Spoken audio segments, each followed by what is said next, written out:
2A. Di sini saya akan melakukan role play keperawatan jiwa tentang gangguan konsep diri, harga diri rendah. Pertama-tama saya akan menjelaskan tentang harga diri rendah. Harga diri rendah digambarkan sebagai perasaan negatif terhadap diri sendiri, termasuk hilangnya rasa percaya diri dan harga diri. Penyebabnya yaitu kegagalan yang berulang, dikucilkan, aniaya fisik, penolakan keluarga, dan kehilangan kemampuan akibat sesuatu hal. Tanda dan gejalanya yaitu perasaan negatif terhadap diri sendiri, hilangnya percaya diri dan harga diri, merasa tidak ada harapan, ketakutan, merasa sedih, sensitif, merasa bersalah dan tidak adekuat. Tujuan khusus dari strategi pelaksanaan tindakan keperawatan atau SPTK gangguan konsep diri, harga diri rendah yaitu pertama, pasien dapat mengidentifikasikan kemampuan dan aspek positif yang dimiliki. Kedua, pasien dapat menilai kemampuan yang dapat digunakan. Ketiga, pasien dapat memilih kegiatan yang sesuai dengan kemampuan. Keempat, pasien dapat melatih kegiatan yang dipilih sesuai dengan kemampuan. Kelima, pasien dapat melakukan kegiatan yang sudah dilatih sesuai jadwal. Tindakan keperawatannya yaitu pertama, mengidentifikasikan kemampuan dan aspek positif yang masih dimiliki pasien. Kedua, bantu pasien menilai kemampuan yang dapat digunakan. Ketiga, membantu pasien untuk memilih atau menetapkan kemampuan yang akan dilatih. Keempat, latih kemampuan yang dipilih pasien. Kelima, bantu pasien menyusun jadwal pelaksanaan kemampuan yang dilatih.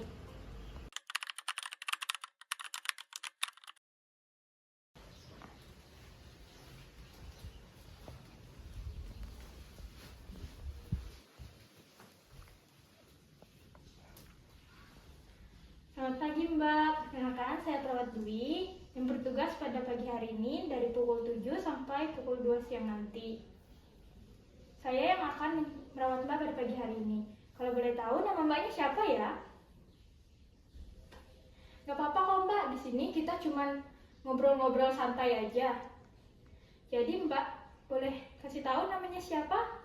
Lola Cendria Putri. Wah, bagus ya namanya. Kalau boleh tahu Mbaknya senangnya dipanggil siapa? Lola aja. Oke Mbak Lola, gimana perasaannya hari ini? Gimana kalau kita ngobrol-ngobrol santai? Tujuannya supaya Mbak merasa lebih tenang dengan berbagi cerita kepada saya, kesedihan Mbak mungkin bisa berkurang. Gimana kalau ngobrol-ngobrolnya sekitar 10-15 menit? Boleh? Mbak maunya ngobrolnya di sini atau kita ke tempat lain? Di sini aja. Oke. Nah, sekarang Mbak boleh cerita. Saya sedih, Sus. Apa Mbak, cerita aja. Saya ini hanya jadi beban pikiran untuk keluarga saya, Sus. Saya malu, saudara saya banyak yang sudah menikah, sedangkan saya justru malah belum mendapatkan pasangan.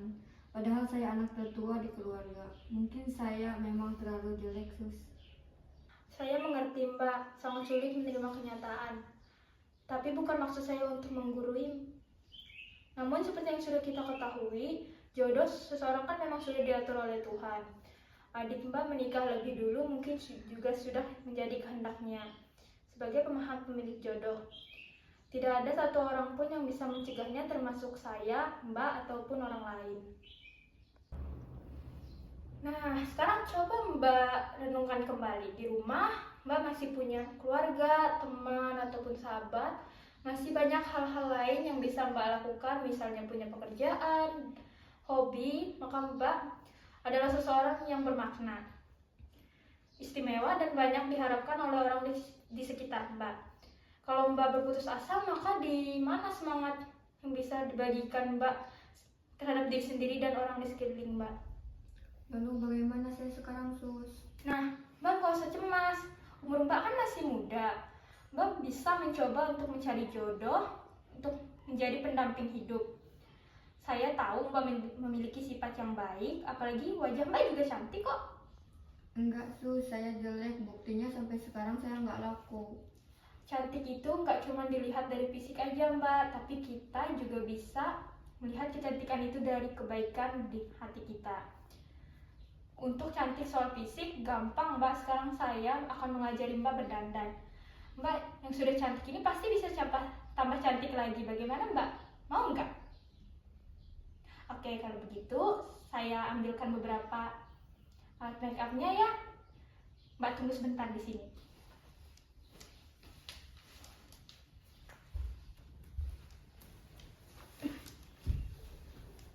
Kita mulai sekarang ya, Mbak. Pertama, sebelum make up kita cuci muka dulu. Habis itu pakai ini. Itu apa, Sus? Oh, ini day cream, Mbak. Jadi dipakai habis cuci muka ya. Oh, pertama mandi dulu, cuci muka.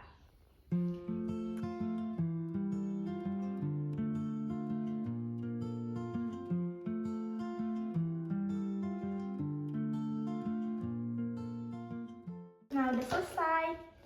Wah, mbaknya cantik ya. Lo bisa lihat di cermin. Nah, sekarang mbak harus mulai semangat lagi untuk membahagiakan orang tua dan untuk mencari jodoh yang terbaik. Tapi kalau sekarang mbaknya belum mandi dan makan, nanti mbak dapat energi dan semangatnya dari mana? Kalau nggak punya energi, gimana bisa berdoa dan beraktivitas? Baik, Sus, kalau begitu. Nah, sekarang mbak makan ya, saya temani. Iya, Sus. Bagaimana perasaan mbak sekarang? Apa mbak sudah mulai memahami kondisi yang sebenarnya terjadi? Iya, Sus. Nah, coba mbak jelaskan lagi apa hal-hal yang didapatkan hasil dari pembincangan kita tadi. Harus mulai semangat untuk membahagiakan orang tua dan menemukan jodoh yang baik, membersihkan diri, makan, berdoa, dan melakukan aktivitas yang positif. Wah, bagus sekali. Pintar sekali mbaknya masih ingat apa yang tadi kita bicarakan.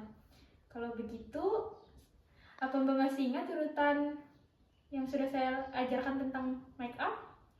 Baik, yang pertama tadi mandi dulu, cuci muka, habis itu pakai day cream, pakai alis, dan terakhir pakai lipstick. Wah, bagus sekali.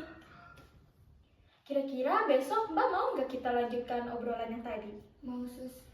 Gimana kalau besok kita ngobrolnya tentang hobi mbak untuk sedikit melepaskan kepenatan?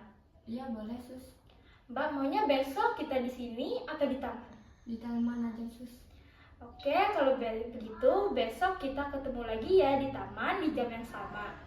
Nah, sekarang Mbak istirahat. Kalau ada apa-apa bisa panggil saya atau hubungi saya. Kalau begitu, saya permisi dulu. Terima kasih, Sus. Selamat pagi, selamat beristirahat. Iya, Sus.